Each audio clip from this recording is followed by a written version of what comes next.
A routine morning took a violent turn when an aggressive cop laid hands on Big Shaq's mother, unaware of the storm that would follow. What began as quiet injustice sparked a fire that would grip an entire town. Lines were drawn, reputations tested, and power challenged. Aggressive cop detains influential Big Shaq's mother. And what happened next shook the system to its core. Before we deep dive into this interesting story, subscribe to our channel, and tell us where are you watching from. Share in the comments below. The sun kissed the Florida streets, its rays dancing off storefront windows and the chrome of parked cars, as Shaquille O'Neal, Big Shaq, leaned against his sleek Bentley, arms folded, a soft grin playing on his face. His massive frame, so often the center of public attention, blended seamlessly here in the neighborhood where he grew up, where fame was secondary and heart was everything. Around him, the laughter of children spilled through the air as they dribbled basketballs on the cracked court he had helped rebuild last summer, their sneakers squeaking like restless birds. The aroma of barbecue wafted from a corner house where neighbors gathered on folding chairs, sharing stories under the watchful eye of a giant oak. Shaq moved with the ease of a man at home, greeting old friends with clasped hands and playful nudges. Miss Dahlia from the diner waved a spatula at him, pretending to scold him for not visiting more often, while Pastor Franklin patted his shoulder, reminding him about the fundraiser for the youth choir next weekend. He listened, really listened, leaning in when people spoke, nodding with the gravity of someone who understood that his presence here wasn't charity, it was responsibility. But beneath the hum of community, tension simmered like summer heat just before a storm. Shaq caught fragments of conversation at the barber shop. A young man complaining about being followed in a store. A father warning his teenage son to be careful around the police. A grandmother shaking her head at the news playing quietly on the TV overhead. Another unarmed man. Another misunderstanding. Another town in mourning. Lucille O'Neal, Shaq's mother, moved gracefully through these streets, a quiet pillar of strength. Her laughter rang out in soft bursts as she stopped to speak with neighbors, her shopping bag looped over one arm, her other hand waving gently as she greeted friends. To the people here, Lucille was more than just the mother of a celebrity. She was the embodiment of resilience, a woman who had raised a giant not just in stature but in heart. Shaq watched her from a distance, his expression softening. He remembered being a boy trailing after her, watching her stretch every dollar, watching her pray when the fridge was empty, watching her stand tall when the world tried to bend her. Now as he watched her move through the crowd, he felt the same surge of protective love he'd felt back then, though now he had the power to give her everything. A house, a car, security. Still, part of him understood that no amount of success could shield her from the undercurrents rippling through their world. As the afternoon light shifted, a local reporter approached, camera crew in tow. Shaq greeted them warmly, used to the attention, though his answers stayed focused on the community, the youth center's expansion, the scholarship fund, the basketball camp he was sponsoring. He spoke not as a celebrity but as a neighbor, his voice grounded, his message clear. This neighborhood wasn't just his past, it was his present and future. But as the interview wrapped, a flicker of something unsettling caught his eye. Two police cruisers rolled slowly down the street, their presence subtle but unmistakable. Shaq's smile tightened as he watched them, noting how conversation on the sidewalks dipped momentarily, how eyes flicked toward the patrol cars, how shoulders stiffened just slightly. The cruisers passed without incident, but their shadow lingered in the mood of the block. Shaq exhaled slowly, his gaze drifting back to Lucille, now deep in conversation with the store owner, her arms gesturing animatedly as she recounted some story. He knew this life well, the dual existence of belonging and being on guard, of celebration laced with caution. And though he towered over most men and carried a name recognized across continents, in this moment, in this place, he was simply a son watching over his mother. The evening crept in softly, the golden light deepening as streetlights blinked on. One by one, Shaq helped carry folding chairs back to the church steps, his laughter echoing alongside old friends as they teased each other about the past. Yet even as he moved among them, his mind drifted to the headlines, to the protests, to the families whose names had become hashtags. He wondered, not for the first time, what it would take for change to stick, to become more than temporary outrage and fleeting headlines. Later, as the crowd thinned and the first stars emerged, Shaq walked Lucille home. They strolled in companionable silence, the rhythm of their footsteps tapping softly against the pavement. Lucille spoke quietly about the church raffle, About the neighbor's new baby. About a letter she'd received from an old friend. Shaq listened, his responses gentle, his focus divided between her words and the small but persistent flicker of unease at the edges of his thought. At her front porch, Lucille turned and cupped his face in her hands, her eyes crinkling at the corners. "Don't carry the whole world on those big shoulders, baby," she said softly, brushing a kiss against his cheek. Shaq smiled, a lump tightening in his throat, and watched as she disappeared inside, the porch light casting a warm glow behind her. As he walked back to his car, the streets now quiet, the distant wail of a siren sliced through the night, sharp and fleeting. Shaq paused, his hands resting on the roof of the Bentley, eyes searching the horizon, as if sensing the shift in the air. The neighborhood had always been his anchor, but tonight the foundation felt less steady, the ground beneath his feet whispering of tremors to come. Shaq climbed into his car, the leather seat familiar beneath him, the keys cool in his hand. He sat for a moment, the engine silent, the streetlights casting long shadows across the hood. In the rearview mirror, his own eyes met his gaze, the eyes of a man who had conquered courts and crowds, yet now faced something far more daunting, a storm he couldn't block or dunk his way through. A storm that was coming for the people he loved most. And as he finally turned the key and pulled away from the curb, Shaq's thoughts circled back, again and again, to the quiet strength of his mother, to the weight of his own name, and to the fragile peace of a neighborhood, perched on the edge of something it could not yet name. A peace, as the night deepened, felt more like the breath before the breaking. Lucille O'Neal stepped lightly down the cracked sidewalk, the late morning sun casting a gentle warmth on her shoulders. The grocery bag tugged at her elbow, as she exchanged a few kind words with Mr. Carter, the store clerk she'd known for years. They laughed quietly, sharing a moment about the stubborn old cash register that jammed every Saturday, their voices mingling with the soft creak of the store's faded awning. This was Lucille's rhythm, her piece: groceries for the church pantry, a stop at the bakery for the neighbor's birthday, and maybe, if time allowed, a quick visit with Delia at the diner for a cup of coffee and a slice of pie. Around her, the neighborhood pulsed with quiet life. A boy pedaled his bike past the corner. A mother hurried a toddler along with promises of ice cream, and two old men played checkers near the bus stop, their laughter drifting into the air. Lucille's spirit shone through every step, her presence a calming thread woven into the fabric of this place. She paused at the donation box outside the church, slipping a few bills into the slot, murmuring a soft prayer under her breath. As she turned back toward the sidewalk, a voice sliced through the calm like a blade. "Ma'am, I need you to step away from the store." Lucille froze, her breath catching for half a second. She turned slowly to see a young officer striding toward her, his brow furrowed, his hand hovering near his utility belt. His name tag read, Mallory. His uniform sharp, but it wasn't the badge that unsettled her. It was the tension radiating from him, the storm behind his eyes. "I'm sorry, officer," Lucille asked, her voice gentle, her head tilting slightly in confusion. Officer Brent Mallory narrowed his gaze, jaw tightening, as if her calmness was a challenge. "I've had 2 complaints about someone loitering here," he said, his tone clipped, sharp enough to sting. "I need you to move along." Lucille's lips parted in surprise. "Officer, I was just chatting with Mr. Carter. I come here every week." "Ma'am, I'm not going to tell you again." The sharpness in his voice drew the attention of a few bystanders. Mr. Carter stepped halfway out of the store, his mouth opening in protest, but the look Mallory shot him rooted him to the spot. Across the street, a teenager tugged his phone from his pocket, thumb hovering over the record button. The street, once full of small sounds and soft conversation, seemed to fall under a hush, like the air before a coming storm. Lucille raised her hands slightly, palms outward. "I didn't mean to cause any trouble, officer. I was just on my way home." Her voice, steady but warm, held no trace of defiance, only the grace of someone who had learned over decades to tread carefully through moments like this. But Officer Mallory's fingers twitched, his posture sharpening. "I'm going to need to see some ID," he snapped, stepping closer. The words hung in the air, heavy with a meaning that went unspoken, but understood by everyone watching.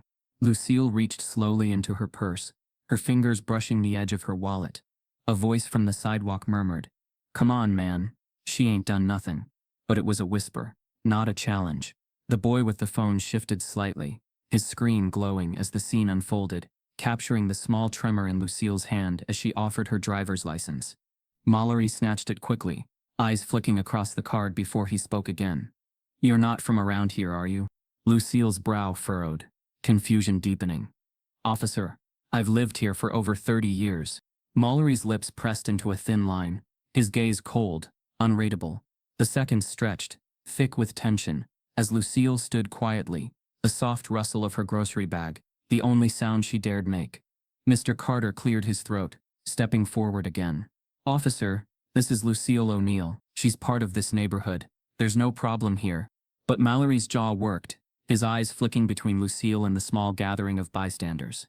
"I'll be the judge of that," he muttered, turning slightly to his shoulder mic, murmuring something low into the radio. Lucille closed her eyes for a moment, drawing in a breath, willing her heart to stay steady. As if summoned, a second patrol car rolled slowly into view, the soft crackle of its radio mixing with the whispering crowd. The tension snapped tighter, and though no one moved, the air felt electric, charged with a weight none of them could push aside. Lucille's voice broke through the crackling silence, soft but clear. "Officer, please. I just want to go home." Mallory hesitated, a flicker of something, doubt, maybe, or discomfort, crossing his face. For a moment, the air wavered, the moment teetering on the edge of diffusing. But then his eyes darted to the teenager recording from across the street, and his spine straightened, resolve hardening. "I'm going to need you to come with me," he said, the words punching through the air. A soft gasp rippled through the bystanders as Lucille's face paled. Her hands trembled as she clutched her purse tighter, the weight of the moment pressing down on her chest. The teenager's phone shifted slightly, catching the shimmer of unshed tears in her eyes, the quiver at the corner of her mouth. Mr. Carter took another step forward, his hands raised. "Officer, this is a mistake." "Step back, sir," Mallory snapped, one hand lifted in warning. Lucille's shoulders drooped slightly, the years heavy on her back, her heart pounding in her ears. But when she spoke again, her voice was calm, threaded with quiet dignity. "Can I call my son?" Mallory hesitated, the name perhaps clicking in his mind, but his pride was tangled now, knotted in the eyes of the watching crowd. "At the station," he said shortly, gesturing toward the patrol car. As Lucille was gently guided, not roughly, not with force, but with a firmness that brooked no refusal toward the car, the camera on the teenager's phone stayed steady, capturing every detail, the way her head turned back toward the store, the way her eyes searched the crowd, the way the street seemed to fold inward around her. In that moment, something shifted in the neighborhood. It was not an explosion, not a riot, not even a shout. It was a silence that sank deep, that curled around each heart, and left a mark. The neighbors watched, and though their feet stayed planted, their hearts surged forward, a collective awareness that what was happening was not fair, not right. As the patrol car door closed with a muted click, the teenager lowered his phone slightly, his fingers trembling as he hit save. Across the street, Mr. Carter exhaled sharply, his hands falling to his sides, helpless. The checker players stared at their board, unmoving, their game forgotten. And above it all, the late morning sun continued to shine. Indifferent, its warmth unable to melt the frost that had crept across this small Florida street, a street that only moments ago had been filled with laughter, routine, and the quiet comfort of belonging. Shaq's phone buzzed once, twice, a small vibration against the kitchen counter that somehow sounded louder than the hum of his entire house. He reached for it absently, expecting a text from his assistant or maybe a message from the youth center about the next event, but the name on the screen froze him. Curtis. His neighbor. "Shaq, man. You need to get down to the station. It's your mama." The words slammed into him with the force of a freight train. For a moment, Shaq just stood there, his 6'11" frame strangely still in the quiet of his kitchen. The phone pressed to his ear as Curtis's voice rattled on, low and anxious. "She got stopped outside Carter's store. That new cop, Mallory. It's bad, Shaq. Real bad." Shaq's chest tightened, and his vision blurred at the edges. His mother, Lucille, the woman who walked these streets like royalty, who loved this neighborhood into life. His breath left him in a single, heavy exhale, as his free hand gripped the counter for balance. He'd taken elbows to the face on the court, battled giants in the paint, but nothing had ever landed like this. Without a word, Shaq was moving. Keys snatched from the hook, shoes jammed on without socks, phone still clutched in his hand as he slammed the door behind him. The Bentley roared to life, but even the familiar purr of the engine couldn't steady the riot in his chest. As he raced through the streets, memories flooded his mind, unbidden and sharp. He saw himself as a kid again, a skinny boy with big feet and bigger dreams, trailing behind Lucille as she worked double shifts, as she juggled rent and groceries and school shoes. He remembered the way she'd smiled at him after every loss, every stumble, telling him that his worth was bigger than any game. She had taught him how to stand tall, not just on the court, but in life. The police station loomed ahead, small and nondescript against the Florida sky. But to Shaq, it looked like a fortress. His stomach twisted as he pulled into the lot, his massive hands tightening on the steering wheel, until his knuckles whitened. Inside those walls was the woman who had carried him through every storm, and now there was nothing he could do to shield her from this one. Inside, the air was cool and stale, the hum of phones and low voices creating a backdrop that made Shaq's skin crawl. Heads turned as he entered. Of course they did. Everyone knew Big Shaq. But fame felt like a paper crown here, flimsy and useless. He approached the front desk, his voice calm but tight, the words pushing past the knot in his throat. "I'm here for Lucille O'Neal." The officer behind the glass barely looked up. "You'll need to wait, sir." Something flickered across Shaq's face. Disbelief, frustration, the slow-burning ache of helplessness. But he forced himself to take a step back, his hands clenched at his sides, the muscles in his jaw working as he fought the urge to demand, to break through the glass, to use the force that had carried him through every battle in his life. But none of that mattered here. Here he was just a son waiting for word on his mother. As the minutes dragged, Shaq's mind reeled. He thought of Lucille sitting in a cold room, confused and afraid, her gentle hands folded in her lap. He thought of the neighborhood watching, the kids who looked up to him, the parents who trusted him to be their voice. And then the questions came, sharp and relentless. Why her? Why now? Hadn't they given enough, fought enough, proved enough? An officer appeared in the hallway, his eyes flicking toward Shaq before he murmured something to the desk clerk. Shaq tensed, every muscle wired tight, but the clerk just shook her head slightly and returned to her paperwork. Shaq turned away, pacing the small lobby, his footsteps heavy on the tile. In that moment, a giant fell silent, not from lack of words, but from the weight of them. There was no speech, no statement, no charity event that could make this right. He could feel the limits of his power pressing in on him, smothering and sharp. And then, like a knife slicing through memory, came another flash. A younger Shaq watching his mother stand between him and a landlord, demanding rent they didn't have. Her back had been straight, her voice steady, even when her eyes were weary. She had been his shield then. Now it was his turn, except the shield felt cracked and thin in his hands. A soft voice pulled him back. "Mr. O'Neal." He turned sharply to see a woman, plainclothes, maybe a detective, her expression neutral, but her eyes flickering with something discomfort, sympathy. It was hard to tell. "We're sorting this out," she said. "Your mother's fine, just shaken." Shaq's breath hitched in his chest, his shoulders sagging slightly as the words sank in. But the relief was tangled with anger, hot and immediate. "Shaken," he echoed, his voice low. "For what?" The detective's mouth pressed into a thin line. "It's being handled, sir." Shaq let out a slow, measured breath, running a massive hand over his face. Being handled. He'd heard that before. It was the phrase people used when they wanted to smooth things over, without fixing anything. He swallowed the bitter taste in his mouth, and nodded stiffly. Outside, the evening light was softening, streaking the sky in purples and golds, as Shaq leaned against the hood of his car. His phone buzzed again. Reporters, friends, people who had caught wind of the story swirling through the neighborhood. But for once, Shaq let the calls go unanswered. Curtis pulled up beside him, window down, face tight with concern. "You good, man?" Shaq managed a faint, weary smile. "I don't know," he murmured. I don't know." As the sky darkened, Shaq's gaze lifted toward the horizon, the outlines of the neighborhood glowing in the fading light. There was a storm in his chest, a twisting, relentless need to do something, to fix this, to protect, to fight. But tonight, all he could do was stand there, a giant in a world that refused to see the man behind the legend, the son behind the celebrity. He closed his eyes briefly, the sound of his mother's voice in his memory like a soft refrain, steadying him even now. And as the night deepened around him, Shaq understood with bone-deep clarity that this was only the beginning, the first crack in a wall that had stood too long, and the start of a fight that would demand more from him than he had ever given before. Cheers turned to whispers, and whispers turned to judgment.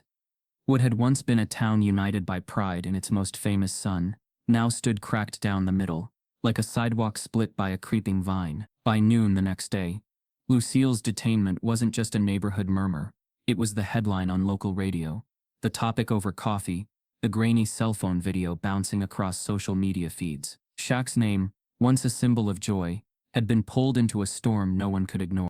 At the local diner, the usual morning buzz had sharpened into something more brittle.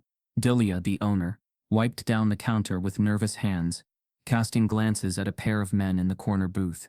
Their words were low, their tone clipped. "Look, I respect the man, always have," one of them muttered, stirring his coffee.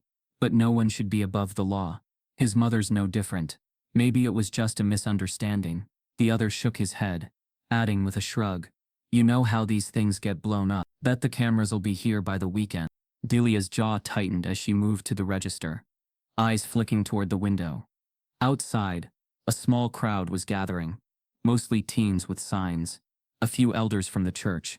Pastor Franklin stood tall among them, his salt and pepper beard a familiar sight. He offered quiet words, his hand resting on the shoulder of a trembling young woman, calming the crowd without dimming their conviction. Delia watched them for a moment, before dialing Shaq's number, her voice soft and trembling when she reached his voicemail. "Baby, we're with you. Don't let them break you." Across town, the whispers thickened. At the hardware store, at the barber shop, at the grocery checkout line, they curled around Shaq's name like smoke. Good man, sure, but too big for his britches now. Think fame makes you untouchable. I heard his mama mouthed off, "Can't have that, not in today's world." Shaq felt it all, like invisible hands pressing on his chest. Back at his mother's house, he sat on the porch steps, elbows on his knees, his phone buzzing constantly on the railing beside him. Reporters, teammates, old friends, strangers. The flood of voices blended into a rising tide. He couldn't hold back. Lucille sat inside, resting her small figure a quiet reminder of everything he was trying to protect. The neighborhood kids, usually noisy with bikes and bouncing basketballs, hovered at a distance peeking around fences, sensing the crackle in the air without fully understanding it. Pastor Franklin arrived just after noon, his footsteps steady on the walkway. "Son," he greeted softly, lowering himself onto the step beside Shaq. For a while they sat without speaking, the heat of the day settling around them like a heavy blanket. Finally, the pastor spoke, voice low. "You got a choice, Shaquille. You can shout back, or you can stand so still they can't deny your strength."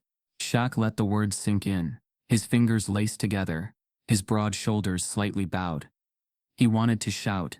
He wanted to roar at the unfairness, the blindness, the quiet cruelty of a town that could turn so quickly. But beneath that anger was something deeper, heavier, the ache of knowing that no matter how much you gave, it could all be swept away in a single misunderstanding. As the afternoon stretched on, reporters circled like buzzards. News vans parked on corners, cameras peeked from behind hedges. Shaq's agent called 3 times, urging him to release a statement. The foundation's board sent worried messages, their words careful but clear. "Don't make this a spectacle. Don't alienate donors. Don't fan the flames." And still, the town divided. Old Coach Ray stopped by, his face lined with worry. "Kid," he said, gripping Shaq's arm, "you remember what I told you back when you missed that free throw in '92? You hold your head up. You hear me? Don't let the noise in." Shaq nodded, grateful. But even as he spoke with Coach Ray, his phone buzzed with another alert. A local columnist's piece, thinly veiled, questioning whether fame had clouded Shaq's judgment, whether celebrities could ever really see the law as applying to them. By early evening a line had been drawn, not just in the streets, but in the hearts of people. Shaq had known all his life. Friends who once slapped his back, now offered stiff nods. Shopkeepers he'd supported for years, closed early with vague excuses. Even the playgrounds where he'd knelt to tie kids' sneakers were quiet. The laughter drained from them as parents pulled their children home early. Inside the house, Lucille emerged, her eyes soft but tired. She laid a hand on Shaq's shoulder, her touch gentle but grounding. "Come sit with me," she murmured, drawing him inside. They settled on the worn couch, a family photo smiling from the mantel, the air thick with unspoken words. For a long time they sat in silence, Lucille's fingers tracing idle circles on the armrest. Finally she spoke, her voice steady. "You know what breaks a man, Shaq? It's not what they say about him. It's when he starts to believe they're right." Shaq leaned back, exhaling slowly, feeling the weight of her words settle deep. Outside, the rumble of conversation drifted through the window, mingling with the fading light. He realized, in that moment, that this wasn't just a fight for his mother's dignity or his own reputation. It was a fight for the soul of the place that had raised him. The night came on gentle, the last glow of the sun brushing the tops of the trees.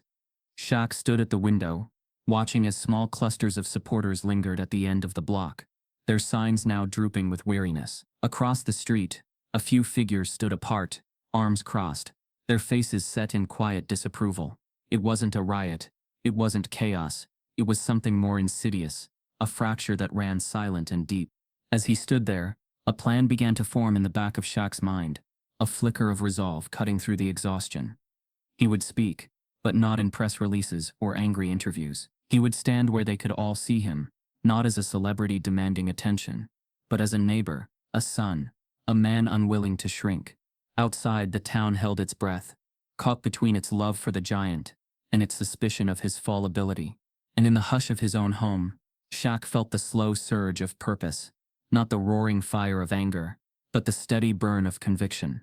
He would not let this divide define them. He would not let the whispers win.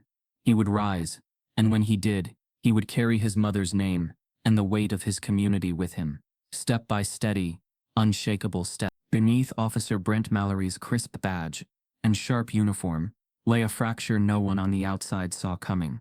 To the world he was the young officer in a small Florida town, eager to prove himself, eyes always scanning, voice tight with authority. But inside Brent was a man unraveling, caught in a web of pressure that had begun long before Lucille O'Neal's quiet morning turned into a national headline.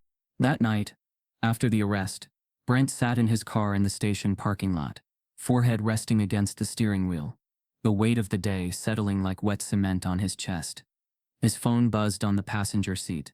His wife, Emily, texting updates from the hospital. "Ava's fever is up again. They're running more tests. Call me when you can." Brent's eyes squeezed shut, his jaw tightening as guilt twisted in his gut. Every hour at the station, every overtime shift, every bitter order he followed, it was all supposed to be for them, for Emily, for Ava. But tonight, as the world lit up with outrage over Lucille O'Neal's detainment, Brent felt the sinking realization that he was losing on all fronts. Inside the station, the air was thick with tension. Captain Warner, a thick-necked man with a sneer carved into his face, leaned against the edge of Brent's desk, voice low and biting. "You think you can backpedal now, Mallory? We have protocols. You did your job. Let the media scream all they want." Warner's eyes glinted with something cold, something that had always set Brent on edge. "We can't have the town thinking we bend to celebrity tantrums." Brent swallowed hard, his throat dry. "She wasn't doing anything, sir. Maybe we went too far." The words tasted foreign on his tongue, uneasy but undeniable. Warner's smile was thin. "Too far. Listen to me, Brent. You think that woman's just another neighborhood grandma? She's a symbol. And her son? A giant who thinks he runs this place. You let that image crack, and this whole department looks weak." Warner clapped a heavy hand on Brent's shoulder. "Hold your ground. This'll blow over." But Brent knew better. He'd seen the way people looked at him today. Not just the strangers on the street, but the faces in the station. The officers whose laughter dimmed when he walked in. The dispatchers who glanced away too quickly. And beneath it all there was Ava's face in his mind. Pale and feverish, her small fingers wrapped around his the night before as she whispered, "When will you come home, Daddy?" Brent drove home late, headlights cutting through the quiet streets. As he pulled into the driveway, Emily met him at the door, exhaustion etched into every line of her face. "They admitted her again," she murmured, wrapping her arms around herself. "They don't know what's causing the fevers." Brent's heart clenched as he kissed the top of her head, his arms tightening around her. For a moment all the noise fell away. No protest, no headlines, no Captain Warner snarling in his ear, just his family, the only thing he had ever wanted to protect. But the next morning, the storm outside their home had only grown. News vans lined the streets near the station, and protest signs bobbed along sidewalks. Brent parked in the far lot, slipping through the side entrance to avoid the cameras. But there was no outrunning the gnawing regret in his chest. His phone buzzed with another message from Warner. Meeting. Your office. Now. Inside, Warner was pacing, his voice low but sharp. The mayor's asking questions. The media's circling like vultures. You need to get ahead of this, Mallory. He jabbed a finger in Brent's direction. We double down. We hold the line. That's how you survive this. Brent's stomach turned. Or maybe we own it. Maybe I tell them I overreacted. That she didn't do anything wrong. Warner's laugh was a cold bark. You want to hang yourself out to dry? You think they'll forgive you? They'll gut you and keep coming. You apologize. You're done. As Warner's voice echoed in his ears, Brent felt a sick twist of truth settle in. He'd spent years clawing his way up, always doing what was asked, always being the dependable one. But here in this moment, that blind obedience had left him standing at a cliff's edge, staring down a fall that could take everything. His badge, his future, his family. By midday, the first cracks in Brent's resolve began to show. Sitting at his desk, he watched the protest footage on loop. Lucille's quiet dignity, Shaq's towering presence at her side, the crowd's restless energy, and then there was the teenager's video. Shaky but clear, capturing every word, every hesitant step. Brent watched his own face on the screen. The clipped orders, the tight jaw, the moment when Lucille's shoulders sagged and she surrendered to a situation she never should have been in. The shame hit him like a gut punch. That afternoon, Emily called. Her voice was tight, trembling. Eva's asking why you're on the news, Brent.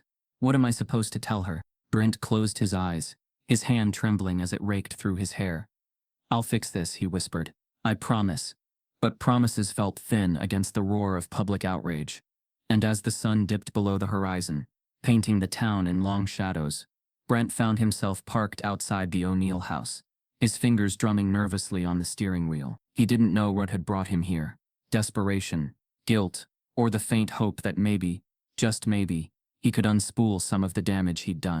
For a long moment, he just sat there, watching the soft glow of porch lights, the silhouettes moving inside, the quiet hum of a neighborhood on edge. His chest tightened as he imagined knocking on that door, facing the man whose mother he had humiliated. But deep inside, beneath the fear, there was a stirring, the first flicker of something Brent hadn't felt in a long time. The need to be more than just a uniform, more than just another cog in the machine. Back at the station, Warner's voice was waiting on his voicemail, sharp and unyielding. Mallory, don't do anything stupid. We ride this out. You hear me? But Brent barely heard it over the pounding of his own heart. His life was tangled in knots. A sick daughter, a divided town, a career teetering on collapse. But maybe, just maybe, this was the moment to pull one thread loose and let the rest unravel. As the night deepened, and the porch lights flickered in the warm Florida dark, Brent Mallory sat alone in his car, his badge heavy on his chest, the weight of his choices pressing down. And for the first time in years, he wondered if doing the right thing might cost him everything, but also if it might finally set him free. Protests swelled like thunderclouds over the town, their rumble shaking windows and rattling hearts, as the streets filled with bodies, voices, and handmade signs. Shaq stood on the courthouse steps, not as Big Shaq the legend, not as the larger-than-life celebrity people adored, but as a son, raw, aching, and determined to be heard. The air was thick with tension, the kind that crackles just before the sky splits open, and Shaq felt the weight of it settle across his broad shoulders like an invisible yoke. The media had descended fast, vans and cameras lining the sidewalks, their lenses hungry for every tearful interview, every clenched fist, every chant echoing through the streets. Reporters thrust microphones toward anyone who would speak, eager for sound bites, for outrage, for chaos they could beam into homes across the country. Shaq had spent his life under the eye of cameras, but this was different. There was no game clock here, no referee, no familiar rules. This was real, messy, and brimming with consequences. When Lucille was finally released, the crowd outside the station erupted in applause and cheers. But as Shaq reached for her, his chest tight with relief, he saw it, the slight tremble in her hands, the way her eyes darted nervously, how her smile didn't quite reach her eyes. She had always been the pillar, the unshakable force in his life. And now here she was, standing smaller than he'd ever seen her, her voice soft as she whispered, "Let's just go home, baby." But there was no going home. Not really. Not yet. That night, Shaq stood before the microphones, his voice steady but his heart pounding. The words he spoke were careful, carved from hours of pacing the floor, of sitting beside Lucille as she rested, of staring at his phone as messages from teammates, friends, and his foundation board piled up. "This isn't just about my mother," Shaq told the crowd, his deep voice carrying over the hum of news vans and the restless shuffling of the protesters. "This is about respect, about dignity, about what we expect from the people who swear to protect us." The crowd erupted. Applause, cheers, a surge of approval that wrapped around Shaq like a wave. But beneath that wave lurked undercurrents of unease. Across the street, a line of police officers in riot gear watched with tight mouths and unreadable eyes. Among the protesters, younger faces grew bolder, their voices rising, their signs jabbing the air like accusations. Shaq felt the line he was walking, razor thin between outrage and violence, between righteous anger and a spark that could ignite the town. Back at the foundation office, the calls came faster. "Shaq, we need to talk about the optics. The sponsors are getting nervous. You're crossing into politics here. Maybe it's time to pull back." The messages piled up, each one a tiny cut. He had built the foundation from the ground up, poured his time, his money, his name into it. But now those same donors who cheered him courtside were hedging, warning, backing away. Community or career? That question pounded in his head like a drumbeat. Outside, the protests rolled into the evening, candles flickering in cupped hands, chants swelling and fading like the tide. Shaq moved among the crowd, clasping hands, meeting eyes, offering words of reassurance. His presence was both a balm and a lightning rod, drawing cameras wherever he went, drawing whispers and stares from those watching behind curtains or through car windows. He felt their eyes on him, measuring, judging, deciding whether he was still the hometown hero or just another celebrity stirring up trouble. Tensions crackled as the night deepened. A group of teens squared off near the police line, their voices sharp, their energy restless. Shaq waded into the middle, his massive frame an undeniable presence. "Hey," he said, his voice low but firm.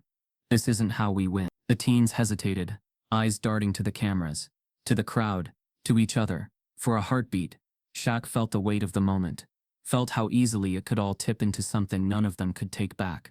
He didn't preach or scold, he just stood there, steady, unmoving, a mountain in the middle of a storm. Slowly, almost imperceptibly, the tension eased. The boys stepped back. Back at home, Lucille sat quietly, the television muted, the glow of the news reflecting off her glasses. Shaq sank onto the couch beside her, his head in his hands, the roar of the crowd still ringing in his ears. She reached over, resting her hand on his arm, her touch feather-light but anchoring. "You're carrying too much, son," she murmured, her voice threaded with fatigue but still laced with steel. "You don't have to fix the world in a night." Shaq lifted his head, offering a weary smile, but deep down he knew it wasn't about fixing the world. It was about standing in the gap, about refusing to look away, about showing up even when it hurt. By morning, the headlines blared across every screen. "Big Shaq speaks out. Protest rock small town. Athlete or activist." The foundation board called again, more urgent this time. "We need a statement. Something measured. Something calming." Shaq listened, phone pressed to his ear, eyes fixed on the image of his mother curled up in her favorite chair, a blanket draped over her knees. He thought of the neighborhood kids watching, of the teens on the front lines, of the families holding their breath. When he finally spoke, his voice was soft, but unshakable. "We don't get to choose when the world tests us," he said. "We only get to choose who we are when it does." And as the board murmured, as the headlines scrolled, as the protests surged toward another long night, Shaq stood rooted in the eye of the storm. A son, a leader, a man learning, in real time, what it meant to carry the hopes and heartbreaks of a town on the brink. Under the flicker of streetlights, as the neighborhood settled into uneasy quiet, a sharp knock broke the stillness at Shaq's door. Shaq had just lowered himself onto the couch, exhaustion coiling through his massive frame, when the sound jolted him upright. Lucille peeked from the hallway, worry etched on her face. "Who is it, baby?" she whispered, clutching her robe tighter. Shaq gave her a steadying glance, then moved to the door, every muscle tense. When he swung it open, the last person he expected to see stood on the porch, Officer Brent Mallory. The young cop's uniform was rumpled, his eyes shadowed with sleeplessness, his hands trembling at his sides. For a long charged second, neither man spoke. The porch light hummed above them, casting a pale glow on Mallory's pale, drawn face. Mallory's voice cracked, and he looked down, swallowing hard. Mean to talk to you. Please. Shaq's jaw tightened, his hands curling briefly into fists at his sides before he drew a breath, forced himself to still. He wanted to slam the door, wanted to rail at this man who had put his mother through hell, but something in Mallory's face, something raw and unguarded, gave him pause. Without a word, Shaq stepped aside, gesturing him in. Inside, the air was thick with unspoken tension. Lucille hovered in the hallway, eyes darting between them. But Shaq gave her a quiet nod, and she retreated, though not without a lingering glance over her shoulder. Shaq led Mallory into the living room, the soft creak of floorboards the only sound between them. Mallory sank onto the edge of the couch, elbows on his knees, head in his hands. For a moment he just sat there, the weight of everything pressing him down. Shaq remained standing, arms folded across his chest, his eyes locked on the man unraveling before him. Finally Mallory dragged in a shaky breath. I messed up, he murmured, voice thick with regret. I know that. God, I know that. His fingers tangled in his hair, his shoulders shaking slightly. I shouldn't have stopped her. I shouldn't have touched that radio. But it's more than that, Shaq. It's bigger. Shaq's brow furrowed, his stance softening by a fraction. Talk. Mallory lifted his head, eyes bloodshot and pleading. Captain Warner. He's been pushing me since the day I got here. Told me to keep the streets clean. Told me who to watch, who to stop. He knew who your mother was, Shaq. That's why he didn't step in. Why he told me to double down when this blew up. Mallory's voice cracked, and he squeezed his eyes shut. I've got a little girl. She's sick. My wife's barely holding it together. I thought if I played along, if I stayed on his good side, I could keep this job, keep the health insurance, keep everything from falling apart. Shaq exhaled sharply, the air rushing out of him in one heavy burst. He moved to the window, pulling back the curtain just enough to glance outside. The protest signs were still scattered on the lawns, the echoes of chants lingering in the air like smoke. His fists clenched, but this time not from anger, from the crushing understanding of how deep the rot ran, how many lives were knotted into this mess. You came here, why? Shaq's voice was low, measured, a quiet rumble in the room. Mallory straightened, desperation sparking in his eyes. Because I can't carry this. Because Warner's already prepping to bury this. To paint your family as troublemakers. To push me forward as the scapegoat. And walk away clean. And because if I don't do something now, I'll lose more than my job. I'll lose myself. He looked up, the words tumbling out fast, raw. I'll testify. I'll go on record. But I can't do it alone.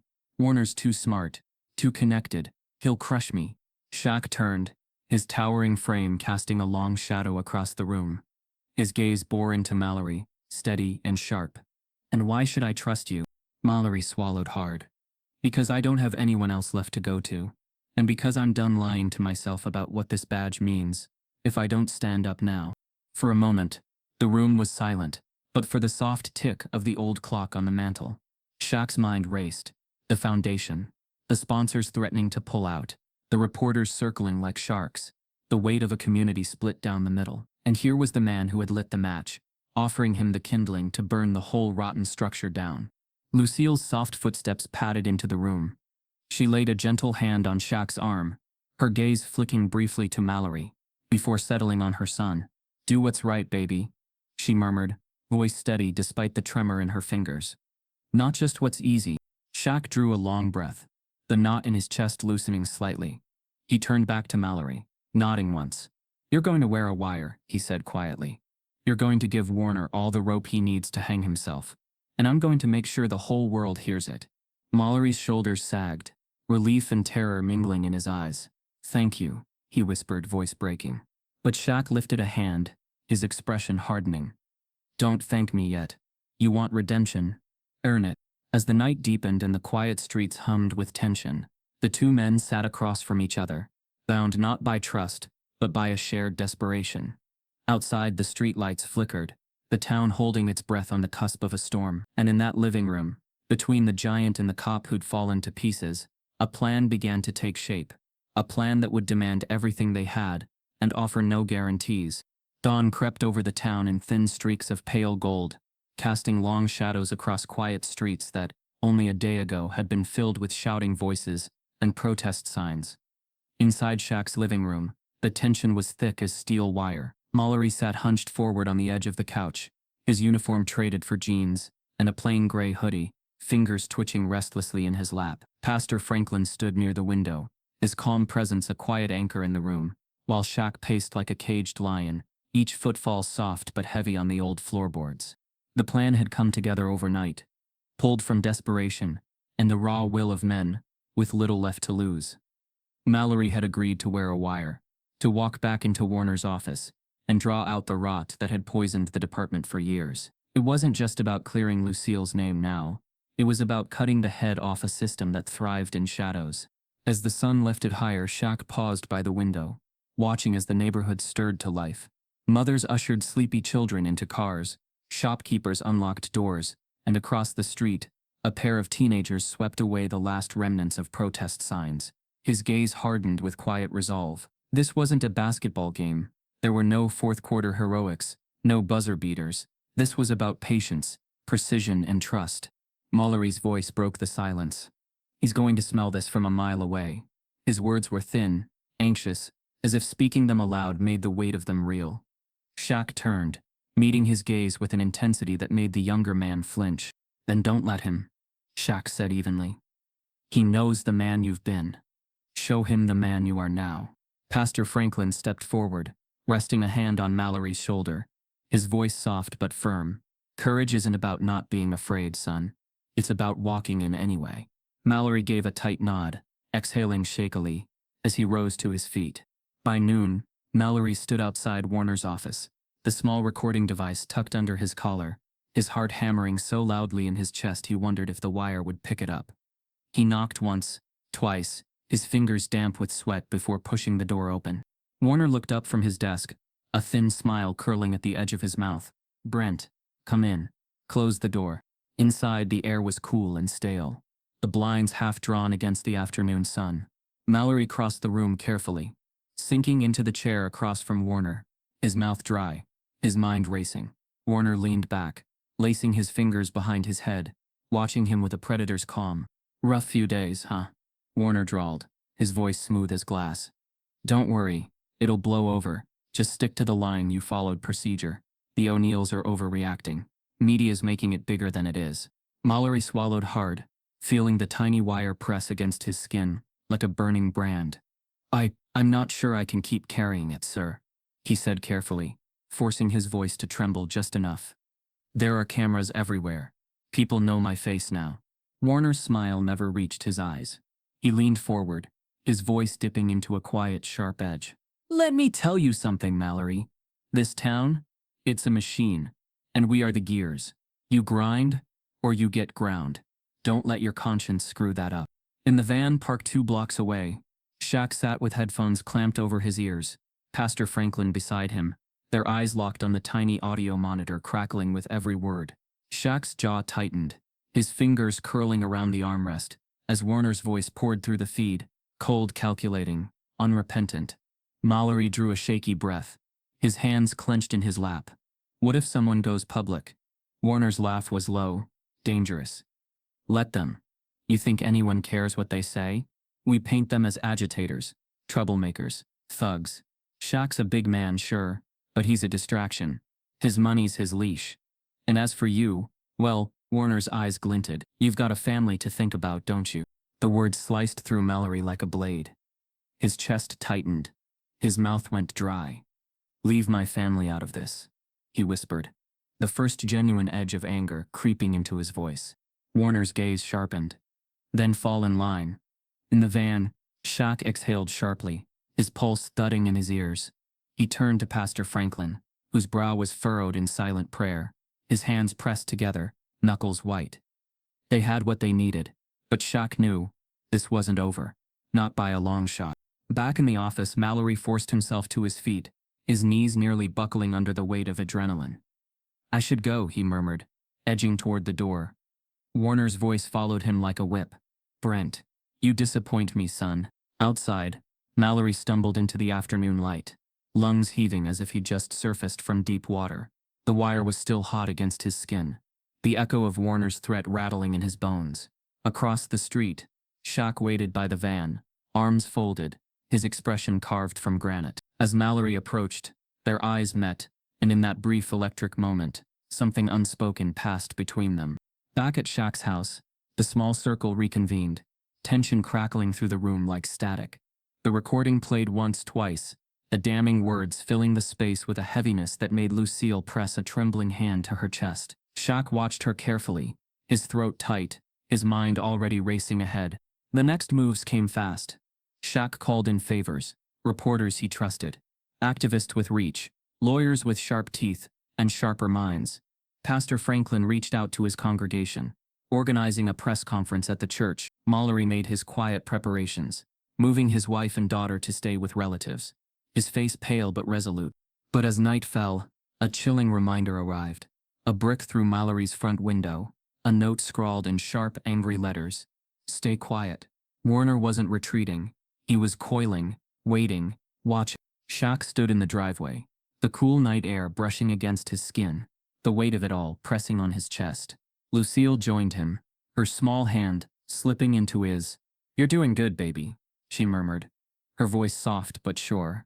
Even when it's hard, you stand tall.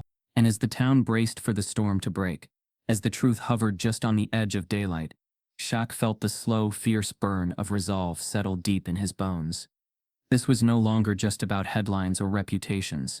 This was about justice, hard, messy, and long over. As the sun pushed its first fragile rays over the rooftops, painting the town in soft gold, Shaq stood in the kitchen, staring out the window as the world stirred back to life. The night had been long, restless, filled with calls, whispers of threats, last-minute plans, and moments where doubt had crept into even his steadiest corners. Now, with dawn breaking, he felt the weight of it all in his chest, the kind of heaviness no workout or game had ever taught him to carry. Behind him, the soft shuffle of slippers touched the floor, and Lucille appeared, her robe tied loosely, her face lined with both exhaustion and something gentler, quiet strength. Without a word, she reached for a mug, poured herself some coffee, and stood beside him at the window. For a long while, they just watched the light spill across the streets they both knew so well. You know, Lucille said softly, wrapping her hands around the mug. When you were little, you used to think the sun rose just for you. You'd stand at that window and tell me, Mama, watch the world wake up for me. She gave a faint, wistful chuckle, glancing up at him. You've always had a big heart, Shaquille, and the world's always been watching. Shaq turned, the corners of his mouth pulling into a tired, grateful smile. Feels different now, Mama. Lucille set her coffee down, reaching up to lay a hand on his cheek, her fingers cool and steady. Different isn't always bad, baby. Different is sometimes the start of better. At the church later that morning, the air was thick with anticipation. Reporters lined the steps, cameras trained on the front doors, murmurs rising in hushed waves through the gathering crowd. Inside, Pastor Franklin stood near the pulpit, his voice low as he offered quiet encouragement to Mallory, whose face was pale but set with determination.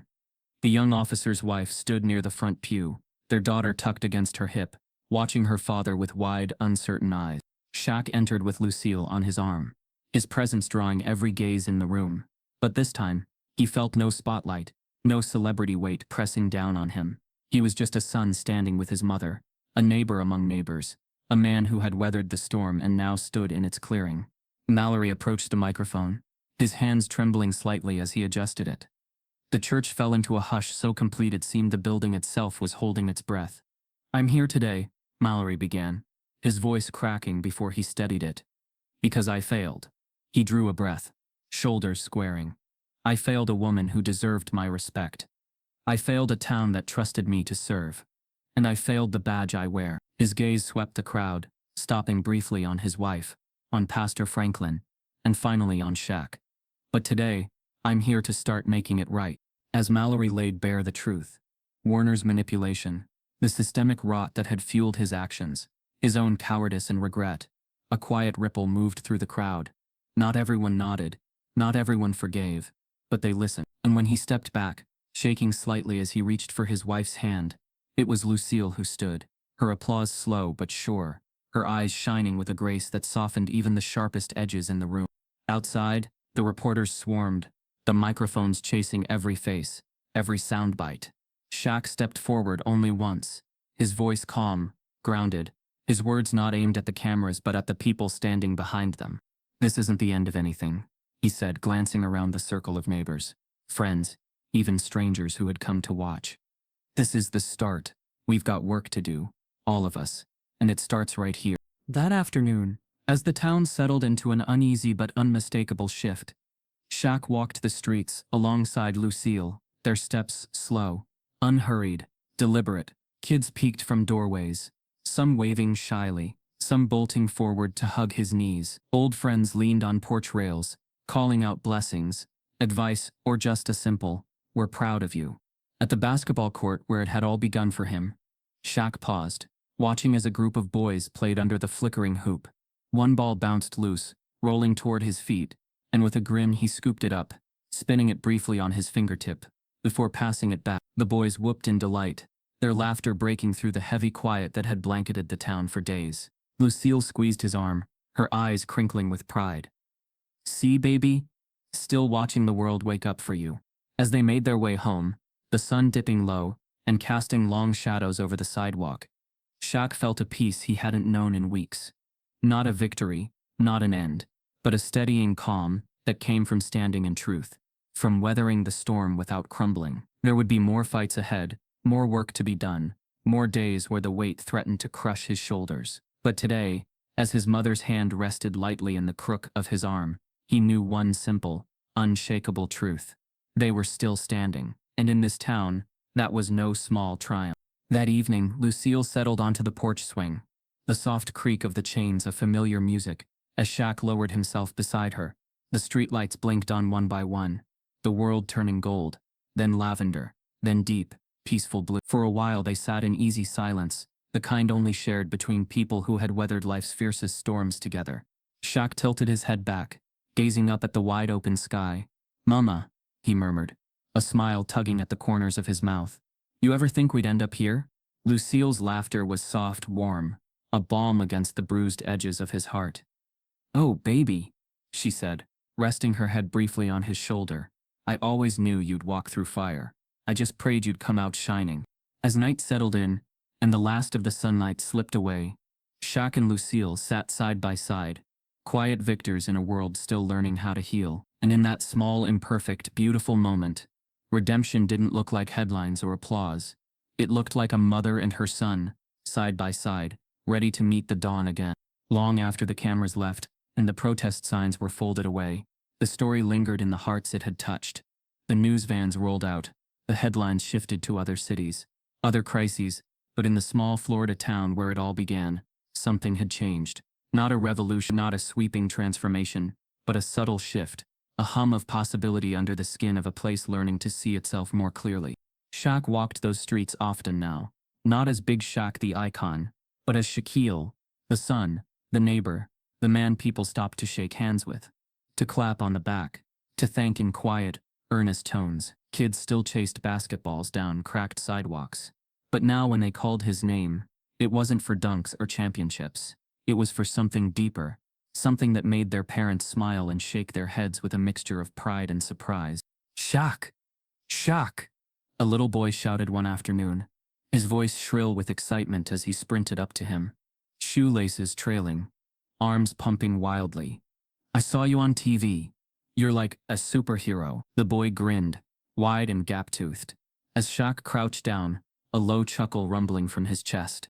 "Nah, man," Shaq said softly, resting a massive hand on the boy's shoulder. "I'm just your neighbor." Around the corner, the community center's mural gleamed fresh and new, a spray of bold colors that caught the sunlight like stained glass.